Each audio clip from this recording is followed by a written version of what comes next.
안녕하세요. 박민수 원장입니다. 항상 구독해 주시고 좋아요를 눌러 주셔서 진심으로 감사드립니다. 오늘은 제가 면역력 관련해서 우리 환자분들을 이제 진료할 때 이 면역력을 해치는 의외 요인이 있는데, 그 요인, 우리가 흔히 알기로는 뭐 스트레스라든지 뭐 여러 가지 가로, 피로 뭐 그렇게 생각하기 쉬운데, 바로 소화장애가 있습니다.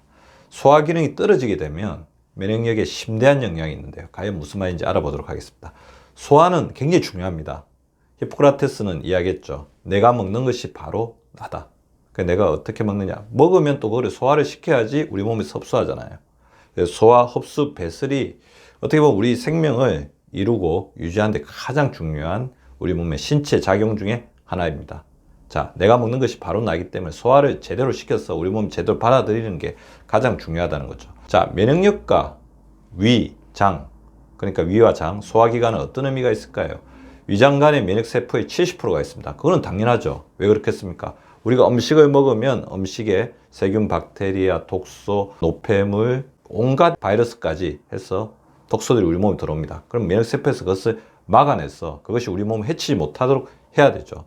음식물 안에는 우리 몸과 바로 작용을 할 수 있는 여러 가지 외부 물질이 들어오기 때문에 그거를 선별하고 걸러내는 면역력은 매우 필수입니다. 면역세포의 70%가 장애에 있다는 것은 필연이죠. 그리고 이 면역세포를 만드는 것도 영양소잖아요. 자, 호르몬을 만드는 게 또 영양소이듯이 면역세포를 만드는 게 영양소이기 때문에 얼마나 제대로 먹고 소화 흡수를 시키느냐가 면역세포 형성의 관건이죠. 더불어서 장에서는 이제 음식물을 흡수하는데, 이 장점막을 통해서 음식물을 흡수할 때 아까 제가 말씀드린 것처럼 우리 몸에서 제대로 걸러내지 않은, 우리 몸에서 방어되지 못한 세균, 바이러스, 여러 가지 염증 물질들이 장점막을 타고 혈관으로 다 퍼지게 되면 전신염증의 통로가 될 수 있답니다. 그래서 면역력을 해치는 가장 중요한 기관이 장이 될 수도 있습니다. 면역력 수호의 장기이지만 면역력을 해치는 직접적인 위협이 될 수도 있다는 거죠. 자, 면역력을 해치는 3대 소화장애. 먼저 위식도 역류입니다. 위산이 역류되는 거죠. 식도와 위하고 이어지는 하부식도 관략근 쪽에서 이게 제대로 이제 작동이 안 되니까 위산이 넘어와가지고 식도를 타고 가는 거죠. 근데 주로 언제 넘어오냐면 누워있을 때, 그죠? 중력이 없을 때 넘어오겠죠. 밤에 잠을 잘 때 그러니까 수면의 질이 떨어집니다. 자다가 식도가 타는 듯한 느낌 때문에 일어나시는 분도 많잖아요. 그러면 또 스트레스가 증가하죠. 그리고 이식도 역류 자체가 굉장한 스트레스입니다. 목에 항상 걸린 느낌이 있고. 자, 이게 타고 올라가면 또 이거 자체가 위산이 가스는 안 되는 부위, 기관지, 후두를 타고 기관지 쪽으로 가면 알레르기 반응을 일으킬 수도 있습니다. 그리고 목에 항상 걸리는 느낌이니까 식욕 부진을 해서 원활한 영양소의 흡수가 방해가 되겠죠. 또 이걸 해결하기 위해서 위산 억제제를 이렇게 드실 수밖에 없는데, 위산 억제제를 많이 먹다 보면 아까 이야기했던 살균 작용 안 되죠. 소화 작용 안 되죠. 그 소화 기능 장애가 더 악화되는 모순에 빠질 수가 있다는 거죠. 두 번째, 소화불량입니다. 어떻게 보면 우리나라 사람들이 어떤 스트레스를 받거나 어떤 몸에 안 좋은 부분이 있을 때 가장 많이 나타나는 방어적인 증상이 소화불량입니다. 그래서 신체화 증상의 가장 대표적인 게 소화불량하고 아마 두통, 가슴 답답함이 아닐까 생각이 되는데, 소화불량이 굉장히 큰 문제를 일으킨 게, 소화를 시키는데 중요한 거 제가 항상 말씀드리죠. 소화관의 운동, 위산, 소화효소인데, 이 소화불량이 되면 소화효소가 많이 사용되게 되고, 소화효소를 보충하기 위해서 대사효소가 동원되고, 대사작용에 또 호르몬이 이제 또 동원되다 보니까 연쇄적인 문제가 생깁니다. 그 대사장애와 호르몬 소진으로 인해서 조기 노화가 일어날 수가 있고요.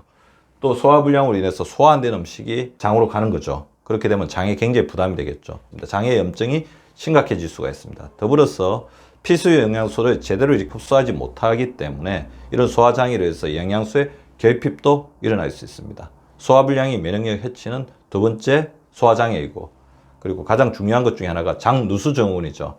장점막에 미세한 균열이 생기는 건데요. 그 이유 중에 하나가 아까 말씀드렸던 위식도 역류, 그다음에 소화불량, 뭐 가식, 탄수화물이 과도하게 많이 먹는다든지 자극적인 음식을 많이 먹는다든지 그런 부분도 다 이렇게 영향을 미치겠죠. 자, 장누수증후군이 되어서 우리 몸에 들어가서는 안 되는 여러 가지 염증 물질들이 장점막에 있는 혈관에 타고 온몸으로 퍼지게 되면 면역세포가 이 부분에 대해서 굉장히 골머리 앓겠죠. 면역세포의 소진이 일어납니다. 그리고 우리 혈액이 만성염증 상태가 되기 때문에 면역 기능이 굉장히 저하가 되는 거죠. 더불어서 이제 장누증후군으로 인해서 장내 세균층이 파괴되게 되면 장의 흡수 기능이 감소되고 장내 유익균까지도 타격을 받아서 소실되게 되는 굉장히 좋지 않은 일들이 많이 생기게 됩니다. 자, 이렇게 면역력을 해치는 세 가지 소화기능 장애, 위식도 역류, 소화불량, 장누수 증후군이었습니다. 이렇게 소화 기능이 떨어지게 되면 생체 리듬의 혼란, 그리고 삶의 질 저하, 여러 가지 우리 신체 기능의 저하로까지 이어지게 됩니다. 자, 이것을 해결하기 위해서는 장 연결성에 주목해야 되는데요. 입으로부터 식도, 위, 소장, 대장을 타고 가는 이 장은 하나의 연결된 통로입니다. 하나가 삐걱거리면 다른 부분이 타격을 받기 때문에 하나라도 큰 문제가 안 생기게 해야 되죠. 그렇지만 또 여기에 또 해결책이 있습니다. 반대로 다른 한 부위가, 장이 아주 튼튼하다, 위가 아주 튼튼하다 그러면 다른 부위가 타격을 받고 있는 동안 보호해주고 보상해줌으로써 회복될 수 있는 시간을 벌어줄 수가 있습니다. 그래서 이 모든 부위를 잘 연결되어 있는 장을 잘 보호해주는 것도 필요하고 한 부위를 더 강하게 단련시키는 과정도 필요하다는 거죠. 장이 이렇게 연결되어 있기 때문에 장의 부드러운 파동을 잘 유지해 주는 게 굉장히 중요합니다.